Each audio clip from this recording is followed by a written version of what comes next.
বিসমিল্লাহির রহমানির রহিম। আজকে আমরা ম্যাথ এসএসসি ঢাকা বোর্ড 2024 এর একটি সিকিউ সলভ করব। উম, তো এখানে প্রথমে যেটা দেওয়া আছে এফ অফ এ দিয়ে, তো এখান থেকে a cube minus 4 a² plus 5a plus 2b হলে বি এর মান নির্ণয় করো, এটা বলেছে।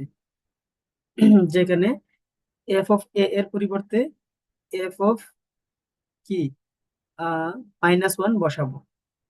তাহলে আমরা করি। তো প্রথমে আমরা ওই যে অঙ্কটা তুললাম। আচ্ছা, তো আমরা কিন্তু এখানে ওই যে মানগুলা বসানোর চেষ্টা করি। এই পাশে একটু দেখাই।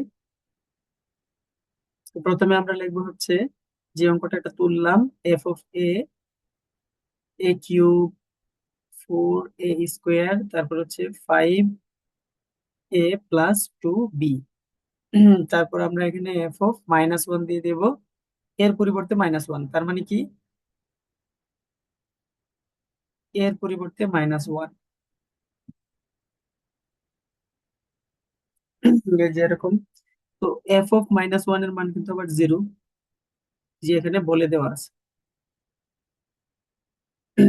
আচ্ছা, তারপরে এই ওয়ান কে যদি আমরা কি করি, -1 কে যদি 3 বার গুণন করি, তাহলে তো -1ই হয়। তারপর -1 কে যদি স্কোয়ার করা হয়, তাহলে +1 হয়ে যায়। -1 আর 5, -5 2b। আচ্ছা, তারপরে হচ্ছে 0, ইমপ্লাইজ দের চিহ্নগুলো দিয়ে দেই। 1 4 -5 + 2b। পার্শ্ব পরিবর্তন করে ফেলি। -1 -4 -5 + 2b সমান 0। ঠিক আছে, তাহলে এই যে আমাদের এই যে এই লাইনটা সমান হয়ে গেল। তারপর আমরা হিসেব করে ফেলবো। হিসেব করলে কি হয়, -1 -4 -5 বিয়োগের যোগ হবে। তাহলে এখানে -10 + 2b সমান 0।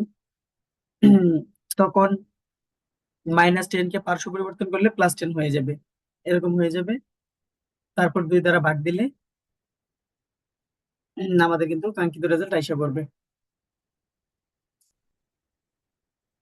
তাহলে b সমান কি 10/2 মানে 5, এটাই আমাদের অ্যান্সার।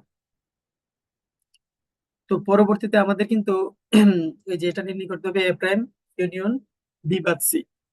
তো এটা যদি নির্ণয় করতে যাই, তাহলে আমাদের তো ওই যে সার্বিক সেট যেটা, সেটাও নির্ণয় করতে হবে, কারণ এর মান, বি এর মান, সি এর মান সার্বিক সেটের উপর নির্ভর করে। অর্থাৎ আমরা এখানে যে এর মান খুব সহজেই বলা আছে কি, যে 7 এবং 15 এর মধ্যে এক্স এর মানগুলা। তো 7 এর পরে তো 7 8 এভাবে, 9 10 এভাবে হয়ে যাবে, কিন্তু না, আমরা এটা সার্বিক সেটের উপর নির্ভর করবে। তাহলে সার্বিক সেটটা আগে নির্ণয় করতে হবে। তো সার্বিক সেটটা বলে দিছে যে বিজোড় সংখ্যা। তাহলে সার্বিক সেট যদি বিজোড় সংখ্যা হয়, আমরা একটু বোঝার চেষ্টা করি যে কত থেকে কত, এই যে 3 এবং 15 এর মধ্যে। তাহলে 3 এবং 15 এর মধ্যে বিজোড় সংখ্যা কি কি আছে? আহ 3 এবং 15 এর মধ্যে যদি বলি, তাহলে 3 হবে না। তাহলে হবে 5 থেকে শুরু হবে, 5 7 9 11 13। আর 15 হবে না, কারণ এদের মধ্যে বলছে। আর যদি এরা সহ হইতো, 3 এবং 15 সহ, তাহলে চিহ্নটা এরকম হইতো। এই যে নিচে ইকুয়াল চিহ্ন থাকতো, ইকুয়াল চিহ্ন থাকলে এখানে 3ও সহ আসতো, আর এখানে 15 সহ আসতো। যেহেতু ইকুয়াল চিহ্নটা নাই, তাহলে আমাদের 3 এবং 15 আসবে না। তাহলে এটাই হলো আমাদের ইউ। আচ্ছা, তাহলে আমাদের ইউ নির্ণয় হয়ে গেল। তাহলে যদি আমরা এ নির্ণয় করি, এ সেটটা আসলে কি হবে, এ সেটের তালিকা। তাহলে এখানে 7 থেকে 15 লেখা আছে এক্স এর মান। অর্থাৎ x belongs to N such that 7 < x <15। তাহলে এখানে আমরা 7 থেকে 15 এর মধ্যে সংখ্যাগুলো লিখি। উম তাহলে 7 লিখলাম, 7-এর পরে কত, 9, 9-এর পরে 11, 11-এর পরে কি 13, 13-এর পরে 15। এখন কথা হলো শুধু বিজোড় সংখ্যা কেন লিখলাম? কারণ সার্বিক যে সেট গুলা এগুলা কিন্তু বিজোড় আকারে হবে। তাই আমি এ লিখি, বি লিখি বা সি লিখি, সবগুলোই কিন্তু বেজোড় সংখ্যা থাকতে হবে। এবং এখানেও কিন্তু 7 এবং x এর মধ্যে ইকুয়াল চিহ্নটা নাই, তাহলে 7 আসবে না, 15 আসবে না। মানে এর অর্থ হলো, এই কথাটার অর্থ হলো 7 এবং 15 এর ভিতরে বিজোড় সংখ্যা, তাহলে এটা 9 এবং 9, 11, 13, এই যে এগুলাই হচ্ছে এ সেট। আচ্ছা, বি সেট কে যদি আমরা চেক করি, বি সেট কিন্তু তালিকা পদ্ধতি দেওয়াই আছে, এবং এই যে বিজোড় সংখ্যা বলা ছিল সার্বিক সেট, তার মানে এগুলো বিজোড় সংখ্যা হবে 5, 7, 11, 13, সবগুলো কিন্তু বিজোড় সংখ্যা আছে। তারপরে যে সি, সি কিভাবে হবে? তিনের নামাতা হবে, তাই না? তিনের নামাতা। তো তিনের নামাতা যদি আমরা লিখি, কি কি লিখতে পারি? যে 3 একে 3, তারপরে হচ্ছে 3 দুগুণে 6, বাট জোড় সংখ্যা হবে না, 3 3 9 হবে, 3 4 12, এটা হবে না, 3 5 15।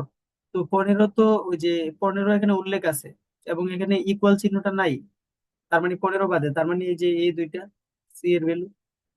তাহলে আমরা যদি সার্বিকভাবে দেখি, রাফের মধ্যে আমি বিষয়টা দেখালাম যাতে স্পষ্ট হয়। তাহলে এই যে ইউ এর কথা বলা ছিল যে x belongs to N such that x বিজোড় সংখ্যা, তাহলে এক্স গুলা কেমন আসবে? ভিতরে যে মানগুলো থাকবে, উপাদানগুলো, এগুলো থাকবে বিজোড় সংখ্যা, এবং 3 এবং 15 এর মধ্যে। তাহলে 3 এবং 15 এর মধ্যে মানে কি? 3 এবং 15 ছাড়া যারা আছে তারা, তার মানে 5, 7, 9, 11, তারপর হচ্ছে 13, তাহলে এটাই হবে আমাদের মানে এসেট, মানে এটা হবে আমাদের ইউ। এবং ইউ এর সাপেক্ষে যখন আমরা এসেটটা নির্ণয় করব, তাহলে সেটা হবে আমরা এই যে 9, 11, 13 কেন হয়েছে একটু আগে দেখাইছি, বি তো দেওয়াই ছিল। আচ্ছা, বেজোড় সংখ্যা হতে হবে, তাহলে 3 এবং 9 যারা 15 থেকে ছোট, তাহলে আমরা এই ভ্যালুগুলো এখানে নিই।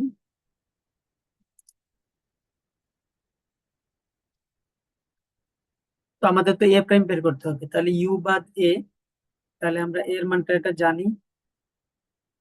আর এটা থেকে যখন আমরা ইউ বাদ এ করব, তাহলে সেটা থেকে 5, 7 থাকবে। বিষয়টা হচ্ছে এরকম যে ইউ, তারপর হচ্ছে বাদ, তারপর হচ্ছে এ। ইউ এর মানগুলো ছিল 5, 7, 9, 11, 13, বাদ হচ্ছে এ, হচ্ছে 9, 11 আর হচ্ছে 13। তাহলে এগুলো বাদ দিলে 13, 13 বাদ, 11, 11 বাদ, 9, 9 বাদ, তাহলে এখানে কি থাকে? 5 আর 7 থাকে। তো 5, 7 আমরা কিন্তু ওই যে নিয়ে নিলাম, এটা হচ্ছে এ প্রাইম।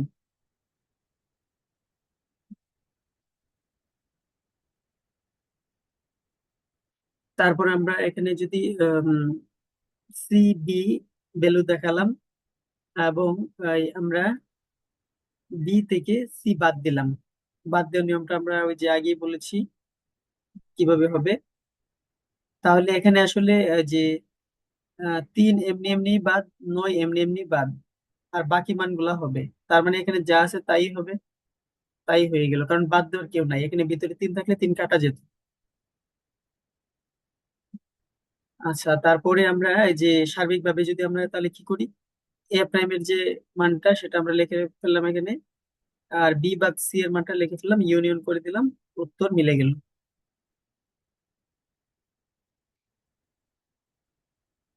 তারপরে হচ্ছে পি অফ বি নির্ণয় করতে বলছিল। তো বি এর উপাদান গুলো ছিল 4টা।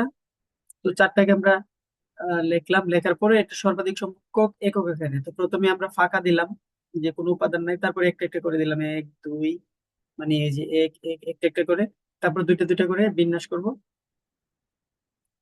সর্বাধিক মানে যতটা করা যায়। ওইভাবে 6টা হয়, আর এভাবে 4টা হয়। তারপর সার্বিকভাবে দেই, তাহলে আমরা দেখতে পাই এখানে পি ও বি এর উপাদান সংখ্যা হচ্ছে 16, টু টু দি পাওয়ার 4, তাই না? 16কে তো টু টু দি পাওয়ার 4ই লেখা যায়।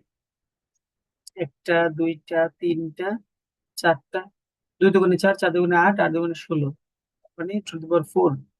তার মানে আমি two to the power n লিখলে, মানে যেখানে এন সমান 4 আর কি, তাহলে যেখানে বি এর উপাদান সংখ্যা n সমান 4, পি ও বি এর উপাদান সংখ্যা টু দি পাওয়ার n কে সমর্থন করে। হয়ে গেল।